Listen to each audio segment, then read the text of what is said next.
Jonathan, bonjour. Alors vous êtes au cœur de la manifestation. Quelle est l'ambiance actuellement ?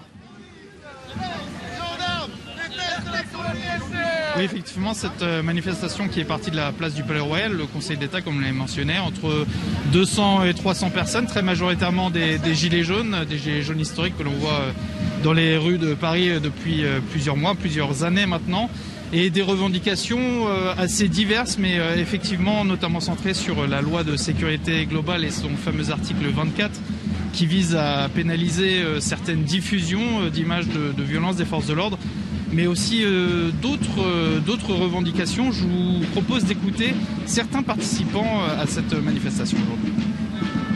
Je suis venu pour persister justement sur l'idée que notre syndicat de police donc s'oppose à la loi sécurité globale, justement, et pas qu'à l'article 24, à l'ensemble de la loi, parce qu'on estime que la sécurité de nos concitoyens doit rester une mission régalienne de l'État et que la police doit pouvoir travailler en toute transparence, sans crainte d'être filmée, découverte ou quoi que ce soit.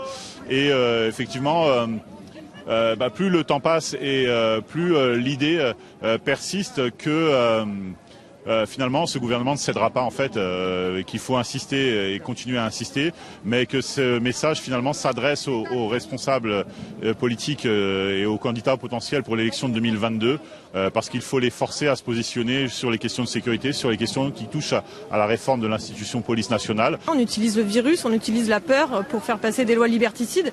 Donc il n'est pas question de ne pas respecter les distances ou quoi, bien sûr on est très respectueux de tout ça, mais je pense que là il y a des problèmes qui sont au-dessus de ça et qui sont hyper urgents, donc moi je suis là en tant qu'humaine tout simplement, hein. C'est même pas qu'en tant qu'auteur ou quoi, c'est que là il y a plein de lois qui passent et il faut absolument lutter contre ça, on se dirige vers un régime autoritaire, clairement. Il est important que dans notre pays, la France, pays des droits de l'homme, que les gens soient informés librement et de manière indépendante.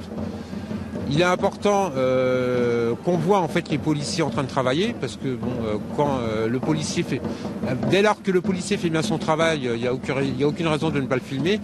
Et puis c'est important aussi pour nous avocats d'avoir des vidéos, parce que quand une personne est accusée de violence à l'encontre des forces de l'ordre, ou quand elle est accusée d'avoir commis un outrage, malheureusement, si on n'a pas de vidéo, ça sera la parole du policier assermenté qui va prévaloir sur celle de la personne qui est mise en cause.